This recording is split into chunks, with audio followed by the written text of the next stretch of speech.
राष्ट्रपति द्रौपदी मुर्मू ने कहा है कि निर्दोष लोग जेलों में पड़े हुए हैं, 90% निर्दोष लोग जेलों में पड़े हुए हैं। तो निर्दोषों को सजा मिलती है और दोषी जो है खुले आम घूमते हैं। इसीलिए इस देश से शिक्षा खत्म हो गई है। यूक्रेन जैसा छोटा सा देश बच्चों को डॉक्टरी की डिग्री देता है, इंजीनियरिंग की डिग्री देता है, लेकिन ये देश जो है अपने बच्चों को डॉक्टरी की डिग्री नहीं दे सकता है। चंद्रयान को बैठे बैठे हम कंट्रोल कर सकते हैं, तो चंद्रयान तो इतना बड़ा था, तो एक छोटी सी जो ईवीएम मशीन है, तो क्या उसको हम हाईजैक नहीं कर सकते क्या हम? तो क्या उससे डाटा चेंज नहीं कर सकते क्या हम? क्या हम ईवीएम की जो मशीन है जिससे वोटिंग हुई है उसको जो है फेरबदल नहीं कर सकते क्या? हो सकता है। तो इसीलिए जो है आप जो है ना चाहते हुए भी बेरोजगारी बढ़ रही है, महंगाई बढ़ रही है, महिलाओं को नग्न घुमाया जा रहा है, कहीं पर किसान धरना दिए बैठे हैं, कहीं पर सिपाही धरना दिए बैठे हैं, कहीं पर मजदूर चिल्ला रहे हैं, कहीं पर आशा वर्कर रो रही हैं, कहीं पर शिक्षक कर आ रहे हैं, लेकिन उसके बावजूद भी जो है बटन कहीं दबता है और वोट कहीं जाती है। तो इस चीज़ के लिए लोग अब जागरूक हो गए हैं कि पहले जब बैलेट पेपर से जब वोटिंग होती थी तो एक माफिया आता था, जबरदस्ती वोट जो है डलवाता था, लेकिन अब वो गुंडागर्दी जो है ईवीएम मशीन ने चालू कर दी है। बटन जो है पहले से ही सेटिंग होती है, क्योंकि अभी 4 राज्यों के जब चुनाव हुए थे तो जब हमने वो ईवीएम मशीन लाई गई उसकी 90% बैटरी थी। आप खुद जानिए कि जो मशीन पूरा दिन काम कर रही है और उसको जब काउंटिंग पे खोला गया तो उसकी चार्जिंग जो है फुल है, 90% है, तो यानी उसने उस दिन काम नहीं किया या उसको चेंज कर दिया गया। ईवीएम के विरोध में जो आंदोलन हो रहा है उसमें प्रोफेसर आ गए, वकील भी आ गए हैं और आम जन आ गया है। नेताओं की भागीदारी नहीं दिख रही है। नहीं, आप ऐसा बिल्कुल नहीं कहिएगा। राजकुमार सैनी जी तीसरा मोर्चा जो है, राष्ट्रीय तीसरा मोर्चा जो है वो चुनाव आयोग का घेराव करेगा वामन मेश्राम जी के साथ मिलकर। 31 जनवरी को जो है चुनाव आयोग का घेराव है और उसके बाद जो है वकीलों का जो है दल आया, उन्होंने ईवीएम का विरोध किया। यहाँ तक कि जो कांग्रेस जो है ईवीएम को लेके आई थी, आज वो भी उस पर सवाल उठा रही है, क्योंकि वो ये तो नहीं कह सकती कि ईवीएम हटाओ, लेकिन वो ये कह रही है कि ईवीएम जो है, ईवीएम के साथ वीवीपैट लगना चाहिए।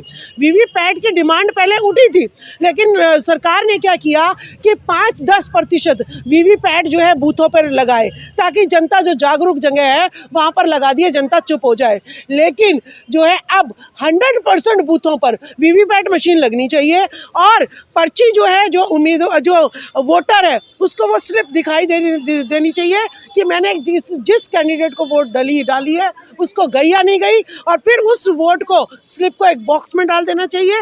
और जब काउंटिंग का डे होगा तो एक लाइव टेलीकास्ट होना चाहिए, उसमें ईवीएम मशीन और जो वोटर स्लिप है उसकी काउंटिंग बराबर दिखाई देनी चाहिए। अगर स्लिप में और ईवीएम में कहीं भी जो है फेर बदल आता है तो यानी ईवीएम में कुछ ना कुछ छेड़खानी हुई है। तो अब यही एक तरीका बचा है, क्योंकि नहीं तो चुनाव आयोग कहेगा समय कम है, ईवीएम की मशीन अरेंज नहीं कर सकते, तो ईवीएम की मशीन मत हटाओ, वीवीपैट तो लगा दो। ये कहेंगे जी हमारे पास खर्चा नहीं है। अरे खर्चा क्यों नहीं है? जब आप धर्म के नाम पर इतना खर्चा कर सकते हो तो देश के नागरिकों के सुरक्षा के लिए, हक अधिकार के लिए, उनकी पढ़ाई के लिए, उनके रोजगार के लिए क्या आप वीवीपैट मशीन नहीं लगा सकते? तो आपको वीवीपैट मशीन लगानी पड़ेगी और पर्चियों की भी काउंटिंग होगी, लाइव टेलीकास्ट, और ईवीएम से भी काउंटिंग होगी। तभी इस देश की जनता जो है चुनाव आयोग पर जो है सवाल नहीं उठाएगी, नहीं तो ईवीएम पर सवाल। ईवीएम का जो समर्थन करते हैं वो बोल रहे हैं कि अगर बैलेट पेपर से चुनाव करवाएंगे तो इतना सारा पेपर जो होगा पेड़ कटेंगे। तो दूसरी तरफ जब हसदेव का जंगल कट रहा है उस वहाँ पे आदिवासी विरोध कर रहे हैं, वहाँ पे ये लोग नहीं दिख रहे हैं। वही तो बात है, जब आदिवासी अपने जंगल को काटने से रोक रहे हैं तो उन्हें नक्सलवादी करार कर दिया जाता है। ठीक है, जब अपने हक अधिकार की बात कर रहे हैं तब इन्हें पेड़ बचाना हो जाता है। जिस तरीके से डॉक्टर रितु का आर्ट फैकल्टी में जो धरना चल रहा है, जब डॉक्टर रितु अपने अधिकार की बात करती है तो धारा 144 का बोर्ड लग दिया जाता है। जब 22 जनवरी को प्राण प्रतिष्ठा होती है तब भी धारा 144 का बोर्ड लगा हुआ है, लेकिन वहाँ पर जो है जनमानस खड़ा हुआ है, तब एसएचओ कुछ नहीं कर रहा है। लेकिन उस दिन जब ऋतु का जो धरना उठाना था, उस दिन जो है एसएचओ जो है डंडे लेकर, लठ लेकर शिक्षकों पर खड़े हो जाते हैं। तो ये देश का जो है दोहरा चरित्र जो है आरएसएस का जो है वो सबके सामने आ रहा है। धारा 144 लगी है 22 तारीख को डीयू कैंपस के अंदर, एबीपी ने और बजरंग दल ने कार्यक्रम किया है और साथ में दलित लड़कियों के साथ में अभद्रता भी की है, क्या कहेंगे? मैं वही कह रही हूँ कि मैं उस दिन मैं डॉक्टर रितु के साथ में ही थी और अलग अलग तरह की फोर्स बुलाई गई, लंबे लंबे डंडे बुलाए गए कि हमें ऐसा लग रहा था कि हम भी आदिवासियों की तरह नक्सलवादी हैं, हम भी फूलन की तरह जो है डकैत हैं, हम कोई शिक्षक नहीं है। हमें तो ऐसा लग रहा था कि हम जुआरी हैं या जो है हम आवारा महिलाएं हैं, तो इसलिए वो हमारे लिए डंडे बुलाए हुए हैं। तो जो हक की बात करेगा, जो अधिकारों की बात करेगा, जो इस जनता के शिक्षा की बात करेगा, उसे डंडे पड़ेंगे। और जो इस देश को देखिए, राम प्रतिष्ठा के दिन कंगना रनौत बुलाई गई, एक्टर शाहरुख खान बुलाया गया, ठीक है, उनको बुला रहे हो जो देश को पथभ्रष्ट कर रहे हैं।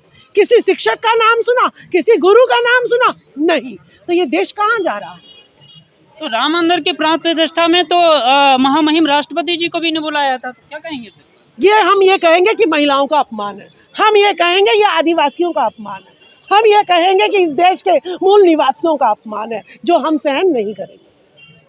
मैम 19 तारीख को दलित डॉक्टर रितु के समर्थन में बहुत सारे दलित संगठन, पिछड़े वर्ग के संगठन, राजनीतिक पार्टियां, लाखों की संख्या में भीड़ थी। पूरी जब तक भीड़ थी तब तक पुलिस ने कुछ नहीं बोला। जैसे ही शाम हुई है सारा प्रोटेस्ट हटा दिया, सब पे लाठीचार्ज कर दिया। देखिए वो तो किडनैपिंग थी कि पुलिस ने जो है टेंट क्या, उसके डॉक्टर रितु के जो सर्टिफिकेट्स थे वो क्या, और जो आदमी वहाँ पर थे सब किडनैप कर लिया था।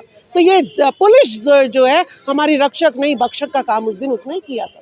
बड़ा सवाल एक और है आपसे कि 26 तारीख को गणतंत्र दिवस के दिन में एबीपी के कार्यकर्ताओं ने गेट नंबर 4 पे श्री राम का पोस्टर लगाया, भगवामय करने की कोशिश की, उस पर डॉक्टर रितु ने तिरंगा लगाया, क्या कहेंगे? देखिए, तिरंगा इस देश की शान है, ठीक है। कहीं भी विदेश में अगर जाते हो, अगर प्रधानमंत्री जाएगा, राष्ट्रपति जाएगा तो तिरंगा लगता है।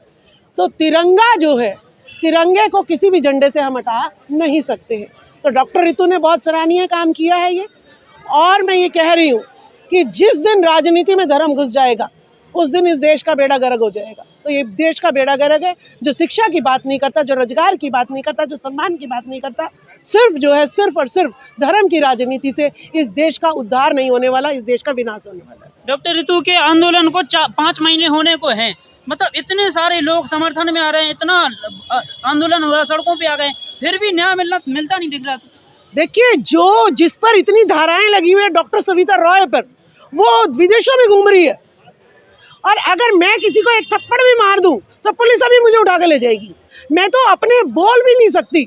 इस देश में अभी सोनीपत में आपको मैं बताऊं तो इतना अभद्र व्यवहार जो हुआ है कि उसे उकसाया गया, बुलवाया गया, जेल में डाल दिया गया और उसकी बेल नहीं हो रही है। ये इस देश का दोहरा चरित्र है, जो सरकारों पर हमें जो है हम उंगली उठाने का हमें जो है सवाल करते हैं कि क्यों ना उंगली उठाए, कि हम निर्दोष होते हुए भी। राष्ट्रपति द्रौपदी मुर्मू ने कहा है कि निर्दोष लोग जेलों में पड़े हुए हैं, 90% निर्दोष लोग जेलों में पड़े हुए हैं। तो निर्दोषों को सजा मिलती है और दोषी जो है खुले आम घूमते हैं। इसीलिए इस देश से शिक्षा खत्म हो गई है। यूक्रेन जैसा छोटा सा देश इस देश के बच्चों को डॉक्टरी की डिग्री देता है, इंजीनियरिंग की डिग्री देता है, लेकिन ये देश जो है अपने बच्चों को डॉक्टरी की डिग्री नहीं दे सकता है। तो ये हाल इस देश का है। मैम अभी यूक्रेन का आपने नाम लिया है, तो यूक्रेन में 10,000 मजदूर भारत से भेजे जा रहे हैं।